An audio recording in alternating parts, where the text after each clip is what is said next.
네, 방금 소개받은 파트너 정재호라고 합니다. 반갑습니다. 네, 오늘 하루 종일 고생 많으신데요. 이제 30분 남았으니까 조금 더 집중해서 진행해 보도록 하겠습니다. 제일 첫 번째 발표하신 이상하 부대표님. 네. 네, 사실은 다 대표님들이 오셨는데 어떻게 하다가 이 중책을 맡으셨습니까? 지금 대표님은 어디 가신 거죠? 저희 대표님이 이제 오픈 AI 행사에 초대돼서 저희 네. 사업적으로 되게 중요한 갈림길에 계셔서 제가 대신 오게 되었습니다. 거기도 깐부치킨인가요? 아닙니다. 부대표님 소개를 좀 듣고 싶은데요. 제가 알기로는 파운더로 참여하지는 않으셨고 이후에 조인을 한 걸로 알고 있어요. 그때 어느 정도 스테이지에서 어떤 역할로 조인을 하신 건가요?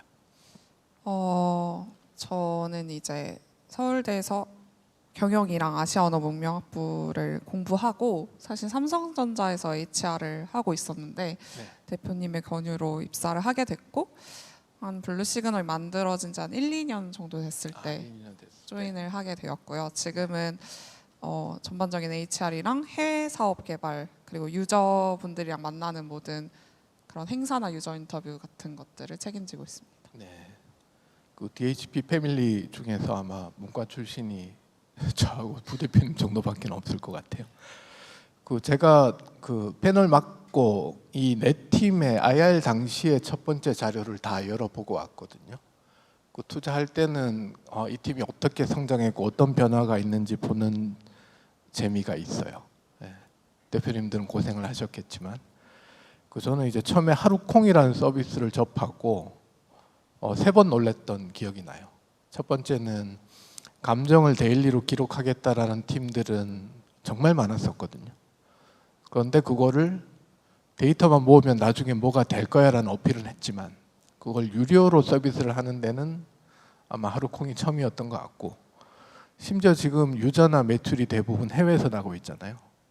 어려운 세 가지를 어떻게 했을까가 제일 궁금증이 들었었고 혹시 추진하는 와중에 뭐 고난이라든가 극복했던 이야기 있으면 좀 이야기를 듣고 싶습니다. 뭐 다 그런 건 아니지만 한국에서 잘 하고 난 뒤에 해외로 간다는 팀들이 많은 것 같은데 저희는 애초에 서비스들을 낼 때부터 해외 유저 그리고 특히 미국을 제일 시장으로 해서 냈었고 경쟁자 같은 거 조사를 할 때도 항상 해외 사업에서 전 세계에서 제일 잘하고 있는 기업 위주로 써보고 리서치했던 것 같고요. 저희 마케팅을 할 때도 해외 마케팅의 다른 면들을 다 어떻게든 포함하려고 노력을 했었고 예를 들면 구글에서 이제 도쿄 이멀전이라고 자세히 알아갈 수 있는 그런 기회들이 있으면 되게 적극적으로 갔었어요. 예를 들면 저보다 잘 아시겠지만 일본에서는 글자가 되게 많고 그런 걸로 촌스럽다고 보지 않고 그런 광고들 되게 익숙하게 여기는데 뭐 미국은 그걸 되게 촌스럽다고 여기고 이런 마케팅 포인트들을 최대한 많이 흡수해서 CPC를 이제 100원 이하로 하도록 그렇게 마케팅했던 것도 좋은 시도였던 것 같고 한국은 그냥 저희가 태어났고 언어적으로 우월하니까 도전하는 시장이지만 미국, 일본 등 더 큰 시장을 제 1순위로 항상 여겼던 것 같습니다. 그런 문화적 차이를 하나하나 맞춰서 지표를 뽑아내기가 쉽지는 않았을 것 같아요.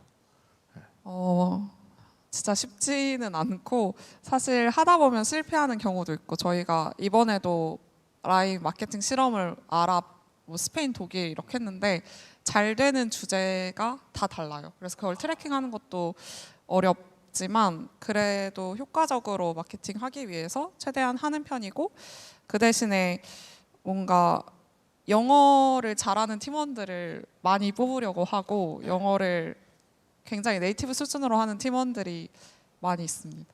네. 그럼 뒷단에서 이제 다 버전 관리 국가별로 다 하셔야 되고 오퍼레이팅의 버든은 좀 있다라고 이해를 하면 되는 걸까요? 사실 앱의 버전이 다르진 않은데 그걸 이제 홍보하는 수단이나 홍보 마케팅이나 뭐 네. 저희는 이제 뭐 AI 뭐 스트레스 매니지먼트 시스템 뭐 그게 나라별로 설명이 좀 다르다거나 접근하는 방법이 조금 다르다거나 하루콩은 아예 일본 이름이 따로 있고 그런 식으로. 왜냐면 일본 분들은 일본어가 아닌 이름으로 있으면 절대 다운을 잘 안 받으세요. 익숙하지가 네, 네, 않으셔서. 그런 것들을 포함시키려고 하고 있습니다. 네. 그 아까 하루콩이 1000만 다운로드 기준인 거죠. 예, 엄청나십니다. 그걸 또 유료로 하셨고 리텐션을 유지하고 계신 거고. 라임 AI로 좀 넘어가 보겠습니다. 저는 개인적으로 스타트업 투자 쪽으로 와서 한때 이제 LM이라는 단어도 쓰기 전에 챗봇 기관에 심리 상담을 하고 징후를 판단하고 심리 상담사를 연결하겠다는 팀에 투자를 한 적도 있었고, 그런 팀들이 유행처럼 한번 스쳐 지나갔었죠. 당시에 그게 안 될 거다라고 저희를 까는 심사위원도 있었었고요. 그 이름도 기억하고 있는데 그게 됐단 말이죠. 반면에 저는 이번에 리서치하면서 놀랐던 게, 저는 GPT를 되게 드라이하게 쓰거든요. 자료 조사시키고 분석시키고. 근데 GPT를 가지고 뭐 본인의 감정 대화를 하고 나누는 사람들이 생각보다 많다면서요. 반대로 이야기하면 라임 AI하고 경쟁 관계가 되지 않을까라는 우려가 좀 있거든요. 그 부분은 어떻게 생각하십니까? 동의하고 저희도 제일 강력한 경쟁자 중에 하나라고 생각하고 있는데, 대신에 저희는 채팅 앱이 단순한 이제 채팅 앱이나 생산성 도구 앱이 아니기 때문에 저희는 대화라는 것을 사실 그 사람의 인풋을 가장 쉽게 받을 수 있고 그 사람이 어떤 환경에서 어떤 스트레스를 받는지 가장 효과적으로 알 수 있는 수단이라고 생각할 뿐입니다. 그러니까 사실 상담 대화로 더 상태가 나아질 수 있지만 명상이 될 수도 있고, 아니면 뭐 스트레치 이 워치를 통해서 스트레스 지수를 보는 것일 수도 있고, 되게 다양한 접근법 중에 이제 채팅이라는 건 하나이기 때문에 저희는 스트레스 매니지먼트와 정신건강이라는 것에 맞춰서 아예 그 구도 자체를 변환하려고 노력을 하고 있고요. 그래서 정말 대화만으로 스트레스 매니지먼트를 하지 않으려고 노력을 하고 있고, 저희가 생각했을 때도 다양한 생산성 도구와 함께 하는 것보다 정신건강에 포커스를 맞춰서 접근하는 게 더 옳은 방법이라고 생각하고 있습니다. 네. 질문은 여기까지 하고 마지막에 이제 다 한 분 한 분에서 향후 비전이나 하시고 싶은 말 기회는 드리도록 하겠습니다. 스트레스 받으셨을 텐데 라임 AI 켜시고 네, 열심히 활동을 하고 계시면 될 것 같습니다. 다음이 이제 팀 엘리시움 김원진 대표님. 제가 몰랐는데 이력을 찾아보니까 창업하신 지 이제 꽤 오래 되셨더라고요. 2017년, 18년까지 거슬러 가시는 것 같던데요. 저희는 창업한 지는 굉장히 오래됐습니다. 저희가 말씀하신 것처럼 2017년도에 창업을 했으니까 지금 8년째 좀 이렇게 고생을 많이 하고 있는 것 같습니다. 네. 창업팀이 뷰노 출신들이신 거죠? 네. 양혁 대표님도 뷰노 쪽 출신 아니세요? 네. 저희가 이제 얼럼나이가 되는 지경까지 온 거예요, 여러분. 몇 년 전만 해도 디지털 스퀘어 그러면 어디 누구 잘하는데 뭐였는데, 지금은 이제 몇몇 선배 기업들 덕분에 이렇게 활발한 활동들이 이루어지고 있는 것 같습니다. 엘리시움 같은 경우는 사실은 저는 그 긴 기간 코로나 끝나고 스타트업 겨울 왔을 때도 극복을 하신 것 같은데, 저는 영업용이다라고 한마디로 좀 정의를 하는 편이거든요. 저도 병원 영업을 직접 해보면 아무리 컨셉이 좋아도 검증해야 될 게 많고 실제 받아들이는데 엄청난 시간이 걸리더라고요. 엘리시움은 영업할 때 처음에 접촉하고 실제 도입이 될 때까지 리드 타임이 평균 얼마 정도 걸린다라고 보면 될까요? 일단 말씀하신 것처럼 이제 새로운 의료기기를 의료기관에 도입을 하는 데 있어서 굉장히 오랜 기간과 많은 노력들이 들어가는 것 같습니다. 그런데 일단 저희 제품 같은 경우에는 일단 감사하게도 저희 제품 도입 결정부터 이렇게 실제 병원에 설치되는 것까지 아무리 길어도 평균적으로 한 달 이내 모든 결정이 끝나는 것 같거든요. 그래서 왜 이렇게 빠르게 저희 제품에 대한 도입부터 설치까지 이루어지는지를 생각을 해봤을 때 크게 두 가지 정도 이유가 있는 것 같습니다. 일단 먼저 첫 번째로 사실 결국 저희 제품 같은 경우에는 병원의 직접적인 수익과 조금 많이 연결되어 있는 제품들이 좀 많습니다. 특히 이제 저희 제품들 같은 경우에는 병원에서 이렇게 많이 활용하시는 비급여, 급여, 수가랑 직접적인 연관이 있는 이런 제품들이 많고요. 굳이 이제 수가랑 연관되어 있지 않더라도 이제 환자분들의 만족도를 올려서 재방문율을 올린다든지 이런 식으로 했을 때 결국엔 또 병원의 수익에 연결되니까 이런 부분이 일단 가장 큰 것 같고, 두 번째는 결국에는 제품의 경쟁력이지 않을까 싶습니다. 특히 아까 설명드렸지만 저희 제품의 성능이 일단 되게 괜찮은데, 사실 저희 제품에 대한 피드백을 받아보면 성능이 좋다라는 피드백보다도 저희 제품이 쓰기 쉽다라는 이런 피드백을 더 많이 받고 있습니다. 사실 이거는 이제 의료기기뿐만 아니라 이제 모든 제품에 똑같이 적용되는 것 같은데, 일단 쓰기 쉬워야지 병원에서도 이렇게 잘 쓰실 수가 있는 것 같거든요. 그래서 사실 저희는 그러니까 뭐 아까 정형외과, 뭐 한의원 이런 각 사이트별로 임상 현장을 그대로 저희 UI UX에 녹여내기 위한 노력들 좀 제일 많이 하고 있는 것 같습니다. 그 게다가 외견상 의료기기 형태로 돼 있지만 사실은 파운더 분들의 이력도 그렇고 소프트웨어가 빠질래야 빠질 수가 없는 기기인 거잖아요. 그 두 가지를 하려다 보면 팀도 이제 두 가지 스펙으로 꾸려야 되고, 그 대부분 이제 좀 하드웨어를 경험하신 분들은 대한민국 스타트업이 하드웨어 가져가기 쉽지 않다라는 말씀들을 단정적으로 많이 하시거든요. 그 운영을 어떻게 극복을 하셨어요? 일단 소프트웨어 하나만 잘하기도 어렵고 하드웨어도 하나만 잘하기 굉장히 이제 어려운데, 저희는 그 둘 다를 일단 하고 있는 상황이라서 굉장히 어려워 보일 수 있다고 생각합니다.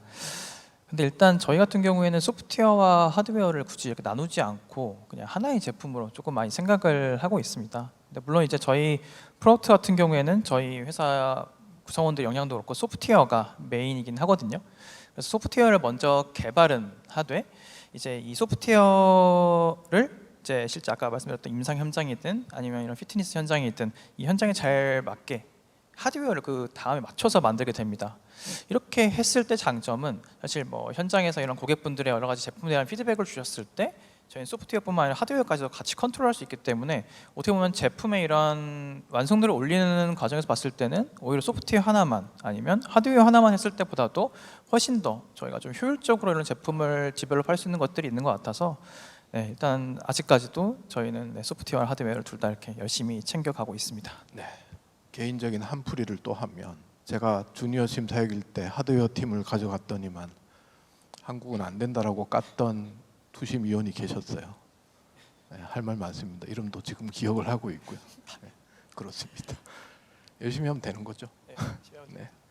자, 그럼 이제 양혁 대표님, 또 하나의 뷰노, 우리 얼럼나이신데, 그 대표님 팀도 제가 처음에 뵀을 때 처음에는 제가 한 줄만 읽고 그냥 소프트웨어 대리점 하겠다라는 건가라고 생각을 하다가 내용을 점점 듣다가 오 하고 이제 대박이라고 외쳤던 기억이 나요. 근데 반면에 이제 팀 이력을 보면 사실은 이제 우리 전반부 일부에 발표했던 팀들은 개별 AI 솔루션들을 만지는 팀들이잖아요. 그 대표님 팀도 그 유혹이 없진 않으셨을 것 같거든요. 이 마켓플레이스 모델을 생각했던 동기가 있었던 건가요? 제가 이제 전 AI 솔루션 개발사에서 담당했던 업무가 영상사업본부장이었습니다. 그리고 저희 CBO님이 국내 영업본부장님이셨고요.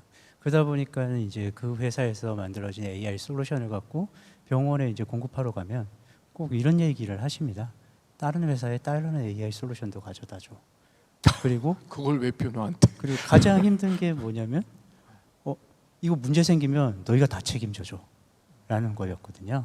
그래서 그 부분에서 착안해서 저희 팀이 좀 이제 AI를 개발하던 연구 개발 사업을 하던 사람들 8명이 나와서 만들었지만, 실제적으로 거기에 들어가 있는 대부분의 인력은 저와 거의 15년, 20년, 2년이 있는 저랑 같이 전 직장에서 소프트웨어를 개발하고, 그 소프트웨어 하면 영상 모달리티, 엑스레이 모달리티, 콘솔 소프트웨어, 만목 콘솔 소프트웨어, 팍스 시스템을 만들던 사람들이거든요. 그래서 저희는 이거를 해결할 수 있겠다라고 판단을 했습니다. 그래서 저희 팀원들과 나와서 그 플랫폼을 만들고, 그 플랫폼에 그냥 사업을 하려고 하다 보니까 플랫폼에 AI 솔루션이 있다고 되는 건 아니더라고요. 이것들을 각 타겟 의료기관이 원하는 대로 제공을 해줘야 되겠다 해서 지금의 비즈니스 모델을 만들게 됐습니다. 어떻게 보면 IT 기술로 고객 니즈를 아주 적극적으로 해결한 케이스다라고 이해를 하면 되겠다, 그렇죠? 감사합니다. 근데 반면에 또 한번 생각해 보면 그냥 비즈니스 용어로 조금 퉁치자면 우리가 플랫폼 마켓플레이스 이야기를 하지만 중개를 하는 모델이신 거거든요. 요거의 맹점이 특정 병원은 됐고 내가 알아서 솔루션들 개별 사서 붙일 거야. 또 AI 솔루션을 공급하는 업체에 있어도 아니 굳이 뭐 저기 마이허브가 중간에 수수료 떼지 말고 내가 직접 영업하고 붙이면 될 것 같은데 그런 니즈들도 없진 않을 것 같아요. 그 마켓을 딱 정확하게 찾아내기가 쉽지 않으셨을 것 같은데 그 한마디로 페르소나를 어떻게 정의를 하고 계세요? 저희 이제 앞서 제가 발표를 할 때 얘기했지만 패키지 비즈니스를 많이 강조했습니다. 네. 의료기관에서는 AI가 도입되면 상당히 많은 역할을 해줄 거라고 생각을 하세요. 네. 근데 솔직히 한 AI 솔루션사에서 가지고 있는 AI 솔루션은 한두 개 정도밖에 되지 그렇죠. 않거든요. 네. 근데 그것들을 묶었을 때 의료기관에서 만족할 수 있는 솔루션이 나온다. 네. 라는 거 저는 판단을 했고요. 실제적으로 만약에 그 개별 AI 솔루션사에서 저희와 같은 플랫폼을 만들고 플랫폼만 있다고 사업을 할 수 있는 건 아닙니다. 이 플랫폼을 관리해 줄 수 있는 과금을 체결해 줄 수 있는 다양한 시스템들, 부가 시스템들도 필요한데 그것들을 다 갖추고 유통망 갖추고 판관비까지 투입해서 한두 개 솔루션을 판매하기 위해서 그것들을 다 한다는 거는 어떻게 보면 수시타산이 안 맞는 것 같습니다. 제 생각에. 그래서 저희와 같은 플랫폼사들이 글로벌하게 많이 나오고 있는 것 같고요. 네. 이게 중요한 말씀이신 게 플랫폼 중에서도 병원을 상대하는 B2B 또는 B2H 플랫폼은 사실은 플랫폼이 중간에서 중개만 해서는 되는 게 아니고 책임져야 될 일이 엄청 많죠. 그거를 노하우로 다 극복을 하신 케이스다. 네, 맞습니다. 이렇게 정리를 하면 될 것 같습니다. 그리고 이제 일면 또 들어보면 연동 잘하면 누구나 플랫폼이 될 수 있는 거 아니야라고 생각을 하실 텐데 그 창업팀의 백그라운드를 보면 EMR, 팍스, 병원 정보 시스템을 다뤄보신 분들이거든요. 예, 다 개발 왔던. 그게 초기에 기술적 장벽을 충분히 우리가 쳤다라고 이해를 해도 될까요? 예, 맞습니다. 예. 지금은 이제 어느 정도 규모가 형성이 되면 이제 브랜드나 운영 노하우로 또 다음에 경쟁 페이지로 넘어가실 거고. 의료 시장은 아무래도 이제 선점이 제일 중요하다고 예, 생각을 네. 하고요. 지금 저희가 이 정도 속도라면 저희가 마켓 셰어 1위를 계속 지킬 수 있을 거라고 판단하고 있습니다. 예, 여러분 플랫폼이 쉽게 되는 게 아니에요. 기술 장벽도 분명히 있고요. 그 다음부터는 이제 브랜드나 운영 노하우로 가겠죠, 그렇죠? 자, 오래 기다리셨습니다. 우당탕탕. 네. WDTT. 저는 그 민나노 케어. 네. 일본 시장에 뛰어드신 게 되게 인상적이었는데 거슬러 가면 대표님이 일본에 들어가서 일을 하겠다라고 결심했던 시점이 있으셨을 것 같아요. 그때 어떤 계기로 일본 시장에 뛰어들게 된 건가요? 사실은 일본에서 일을 하겠다라는 생각보다는 한국보다는 해외에서 일을 하고 싶다라는 생각이 더 컸고 그때 마침 일본에서 저 아시던 분이 오퍼를 주셔서 그러면은 최종적인 목표는 미국이지만 일본을 잠깐 거쳐서 그래서 미국으로 뭐 유학을 하든지 아니면 미국의 IT 회사에서 일을 하든지 해야겠다라는 생각을 가지고 있었고 약간 그의 전초기지 같은 느낌으로 일본에 처음 가려고 생각을 했고 그래서 가기로 결정을 하고 회사에 저 이제 일본 가야 되니까 회사 그만두겠습니다라고 얘기를 한 게 2011년 3월 11일이었어요. 그래서 그날 이제 와이프랑 회사에 얘기 왔어 하고 술을 먹는데 뉴스에서 지진 뉴스가 계속 나와가지고 네. 우리 이제 어떡하지? 막 이런 고민을 하다가 근데 아무리 생각해도 지금 해외를 못 나가면은 한 10년, 20년 기회가 없을 것 같은 생각이 들어서 뭐 아이도 없고 차도 없고 집도 없으니 지금 가보자라고 해서 그때 일본을 간 게 시작이었고 그리고 처음에 그분이 저를 끌어들일 때는 지금 라인 관계자분 계시면 안 되는데 그 이전 네이버 재팬이 한가에서 워크 라이프 밸런스가 좋을 거다라고 해서 갔는데 가자마자 라인이 터져가지고 정말 죽는 줄 알았어요. 네. 그렇게 고생 많이 하고 정착하게 되고 그렇게 일본에 정착을 했던 것 같습니다. 일본에 심오한 뜻이 있었던 건 아니신 걸로. 오히려 심오한 뜻을 가지고 갔으면 더 빨리 오지 않았을까 하는 생각도 들고요. 제가 2010년도에 모 대기업 IT 서비스 개발할 때였는데요. 이제 부서가 바뀌는 상황에서 몇 가지 대안이 제 앞에 펼쳐졌어요. 그런데 다른 사업 쪽은 제가 싫어하는 사람들이 있어서 헬스케어를 하겠다라고 정했던 게 지금 여기까지 온 거거든요. 선택이 다 그런 거죠. 그런 것 같습니다. 네. 자, 알 수 있겠습니까? 저희의 선택의 미래를. 맞습니다. 그 제 선배 세대들은 일본을 대놓고 뺏기던 세대였고요. 저는 일본을 매년 들락날락하면서 피처폰 시대에는 일본 IT 서비스가 한국보다 뛰어났었어요. 벤치마크를 했었고, 그러다 지금 이제 스타트업들은 막연하게 일본이 IT가 뒤떨어지니 우리가 들어가면 큰 시장에서 놀 수 있을 거야 라는 생각을 하는데, 맞는 이야기인가요? 틀린 이야기인가요?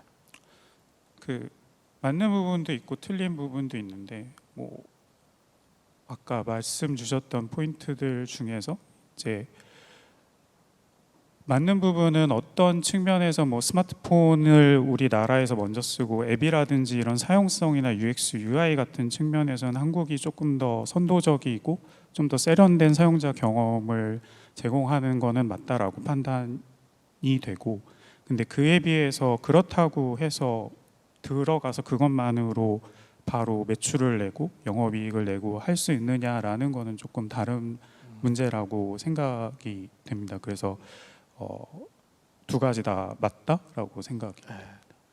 그 아까 하루콩 같은 경우도 미국에서 아마, 이것도 저희 가설인데, 상대적으로 미국이나 일본이 유료화에 대한 버든이 조금 더 낮지 않나라는 생각은 좀 들거든요. 미국은 확실히 그렇다라는 인식을 가지고 있고, B2B 솔루션 같은 경우 일본은 어떻던가요? 제가 생각했을 때 B2B도 그렇고 B2C도 그렇고 조금 고민하고 선정하는 데까지의 시간은 한국보다 조금 더 많이 걸리는 것 같고요. 그러니까 이 서비스가 정말 내가 이 정도의 돈을 지불해서 효용을 얻을 수 있는 서비스인지에 대한 판단의 시간이 조금 더 긴 것 같고, 그런 시간을 거치고 나서 돈을 지불하는 것에 대해서는 전혀 망설임이 없거든요. 그러니까 뭐 B2B 영업하시는 분들 일본 가서 이제 첫 계약 체결하실 때 뭐 깎아달라는 말이나 할인이나 이런 얘기 거의 안 하시거든요. 그래서 되게 심사숙고해서 고르고 난 다음에 돈을 지불하는 그런 결정에 대해서는 가격이나 이런 거에 관계없이 우리나라보다 훨씬 좀 더 그 허들이 낮은 거는 사실인 것 같습니다. 네. 제품만 좋으면 지불은 하더라. 그리고 좀 약간 그 일본의 그 진정성, 네, 네. 약간 그걸 좀 중시해서 얼마만큼 본인들의 클라이언트들에게 아까도 말씀하셨지만 막 일본화에 맞춘 마케팅 전단을 만든다든지, B2C 같은 경우에는, B2B 같은 경우에는 얼마나 우리를 진짜로 고객으로 생각하는지, 이런 것들이 다 아까 얘기했던 그런 심사숙고의 어떤 한 포인트가 되는 것 같습니다. 그런 것들이 다 어우러져야 이제 세일즈가 가능하고, 그 시점에서 돈을 내거나 이런 거에 대해서는 굉장히 시원시원하게 지불을 하시는 것 같아요. 자, 그러면 이제 역순으로 미래 이야기를 조금 하면서 자연스럽게 마무리를 할 텐데요. 그 WDTT 같은 경우는 투자 당시에는 한국 서비스로 투자를 받으셨고, 전문성을 살려서 일본으로 가셨고, 검증은 더 해야 되겠지만, 혹시 검증된 서비스가 언젠가는 한국에도 적용될 가능성이 되게 높다라고 봐요, 저는. 고령화 추세는 따라가고 있으니까. 또는 뭐 다른 나라도 비슷한 상황이라고 보면 향후에 한국으로 다시 들어오거나 다른 국가로 진출하실 계획도 가지고 있으신 건가요? 네, 물론 그 한국의 시장이나 이런 것들이 좀 더 초고령화 사회에 맞춰 시설 수나 규모나 이런 것들이 더 커지면 저희 서비스가 필요한 시점이 분명 다가올 것이라고 생각을 하고 있고, 제가 일본에서 발표를 하다 보면 일본뿐 아니라 뭐 호주라든지 아니면 베트남이라든지 이런 곳에서의 관련된 분들의 연락을 좀 많이 받는 편이거든요. 그래서 어디에서나 이러한 니즈는 분명히 있고, 그거에 맞게 잘 준비해서 이후 시장에 진출하는 것도 저희의 장기적인 목표 중 하나입니다. 네, 감사합니다. 양혁 대표님께 여쭙겠습니다. 그 해외 진출 계획도 말씀을 하셨고, 최근에 오픈해도 될지 모르겠지만 IPO 주관사 선정 작업도 들어가신 걸로 알고 있고요. 그 향후 확장 계획에 대해서 좀 말씀 포부를 밝혀주시면 좋겠습니다. 아, 예. 지금 저희 12월 말까지 저희가 주관사 선정을 완료하려고 하고 있고요. 예, 거기에 맞춰서 지금 몇 개 기업과 기관에서도 투자도 지금 얘기 논의 중에 있습니다. 이렇게 해서 이번에 투자가 이루어지고 주관사 선정이 된다면 저희가 어떤 방향으로 상장할지 좀 주관사하고 상의를 해봐야 되는데, 지금 논의되고 있는 거는 직상정도 있고 기특도 있고 그다음에 추천도 얘기가 나오고 있어서요. 일단은 주관사가 선정해서 우리 기업을 분석하고 방향을 잡으면 거기에 맞춰서 27년 말까지 상장하는 목표로 한번 진행해 보려고 하고 있습니다. 예, 그 우리 대본에 있는 질문 중에 빠진 게 있는데요. 본에이지 인수하셨잖아요. 혹시 핏이 맞는 솔루션이면 계속 M&A해서 붙일 생각도 가지고 있으신 건가요? 네, 맞습니다. 저희가 보네이지를 인수한 이유는 저희가 이제 타겟 시장을 정해놓고 그 시장에 필요한 AI 솔루션을 저희가 패키지에서 비즈니스를 하게 되거든요. 그러다 보니까 저희가 타겟으로 하는 시장 중에 하나가 소아과 성장클리닉 정형외과였습니다. 거기에 필요한 AI 솔루션이다 판단해서 매물로 나와서 저희가 인수하게 됐고요. 저희 파트너사와 유사한 솔루션을 아닌, 하지만 이렇게 패키지에서 뭔가 시너지 날 수 있는 솔루션이 혹시 기회가 된다면 저희는 지속 인수할 생각도 있습니다. 네, 파트너사의 경쟁 솔루션은 조금 곤란하실 거고 비어 있는 영역은 직접 하시겠다. 네, 그렇게 이해하겠습니다. 그 팀 엘리시움 김원진 대표님, 어떻게 보면 하드웨어가 해외 진출하기가 더 좋을 수도 있다라는 생각은 들기도 하고 아니기도 하네요. 얼굴을 보니 갑자기. 예, 그래도 실체가 있으니까 수출하기가 조금 더 용이한 거 아니라는 생각도 드는데, 해외 진출 계획 구체적으로 가진 게 있으면 말씀해 주시기 바랍니다. 저희가 이제 올해 1월 이제 미국 라스베가스에 열리는 CES를 다녀오고 나서부터 본격적으로 이렇게 해외 진출을 준비 시작한 것 같습니다. 그래서 CES 때 이렇게 많은 이제 외국분들, 바이어분들도 만나 뵙고 그랬을 때는 뭔가 바로바로 매출이 나올 것으로 기대를 했었는데 생각보다 매출이 바로 처음부터 나오진 않더라고요. 네. 그래서 다행히 이제 올해 5월부터 이제 해외 매출이 발생을 하기 시작했고, 그래서 아까 말씀드렸던 것처럼 이제 올해 말까지 이제 주요 제품들에 대한 뭐 FDA, C 이런 주요 인증들까지 클리어 된다라고 하면 사실 내년부터 이제 본격적으로 진출을 할 수 있을 것 같아요. 근데 일단 저희 같은 경우에는 아까 국내 같은 경우에 저희가 저희 제품을 쓰고 계시는 기관이 한 600곳을 넘긴 했지만 사실 이게 쉽지가 않았거든요. 그래서 해외도 다시 저희가 이렇게 바닥부터 시작하기가 너무 힘들 것 같아서, 사실 저희 해외 같은 경우에는 이제 현지 사정을 잘 알거나 아니면 현지의 네트워크를 잘 갖고 있는 이런 바이어분들 위주로 컨택을 하고 있습니다. 그럼과 동시에 또 이 자리에 계신 분들께 한번 말씀드리고 싶었던 것 중에 하나가, 사실 600개 저희 기관들의 저희 제품이 어디에 설치했는지를 보면 대부분 다 똑같은 위치에 설치되어 있습니다. 그래서 병원 같은 경우에는 엑스레이 기기 옆에 저희 제품이 설치가 되어 있고요. 피트니스 센터 쪽에서는 인바디 옆에 딱 저희 제품이 자리 잡아 있습니다. 네. 그리고 뭐 노인 요양시설 같은 곳에는 뭐 세라젬, 바디프렌드 같은 이런 기기 옆에 딱 저희 게 있거든요. 그래서 이렇게 저희 거랑 세트로 묶을 수 있는 제품들이 좀 있어요. 그래서 이런 제품들 중에서 분명히 지금 글로벌리하게 세일즈 잘하고 있는 기업들이 있는 것 같아서 이분들과 잘 이렇게 인연이 된다라고 하면 저희 제품을 좀 저희가 버스를 좀 타서 잘 팔아보고 싶다라는 이런 작은 소망이 있습니다. 인바디가 손을 좀 잡아줘야 될 텐데, 그렇죠? 네, 좀 잘 부탁드립니다. 알겠습니다. 참고하겠습니다. 네, 딱 걸렸어. 자, 마지막으로 이제 블루 시그널. 네. 그 대부분의 이제 멘탈 케어 앱들이 지금까지 너무 잘해 오셨는데, 항상 이제 확장 계획 이야기하라 그러면 디지털 치료도 되겠다라는 말씀들을 참 많이 하셨어요. 언젠가는 잘 되겠지만, 그 라임 AI의 미래는 어떻게 이해를 하고 있으면 될까요? 저희는 사실 디지털 치료제를 주요한 시장이라고 생각하고 있진 않은데, 저희는 유저에게 도움이 되는 서비스를 만드는 것을 1순위로 하고 있어서 사실 언젠가 도전할 수도 있겠다는 생각은 하고 있어요. 그래서 삼성 서울병원 아까도 말씀드렸던 건 저희가 조현병 환자들의 이제 인지 재활 치료 연구를 함께 하고 있는데, 언젠가 저희가 관심이 생길 수도 있고 능력이 생길 수도 있으니까 그런 관련 부분에 대한 어떻게 보면 되게 피지컬을 미리 만들어주는 작업은 하고 있지만, 저희에게 저희 팀과 그리고 저희 서비스의 강점 B2C에 있다고 생각하고 저희는 완전히 미국에서 제1의 멘탈 케어 서비스가 되는 것이 지금은 제1의 목적이고, 다만 지속적으로 뭔가 병무청이나 관련 곳에서도 B2B 제안이 들어오고 있는데 저희가 충분한 다운로드를 만들어내고 되게 유명한 B2C 스타트업이 되면 사실 직원분들이 먼저 원하는 스타트업이 될 수 있다고 그렇죠. 생각해요. 네. 그랬을 때 그런 종류의 확장으로 B2B 약간 마레보카처럼 그냥 그 확장을 할 수 있는 것으로는 아주 긍정적으로 생각하고 있습니다. 네, 감사합니다. 그 질의응답은 이걸로 마무리할 거고요. 시간이 다 됐고, 마지막으로 한마디 드리자면 사실은 내 팀은 제품이 좋아서 실질적인 매출이 나는 팀들이에요. 제품이 좋다라는 거는 내 팀 모두 이야기 들으셨겠지만 고객과 시장에 정확하게 발을 디디고 있는 거거든요. 그 헬스케어 스타트업들이 그 부분은 꼭 염두를 하시면 좋겠다라는 말씀을 드리면서 진행을 마치도록 하겠습니다. 감사합니다.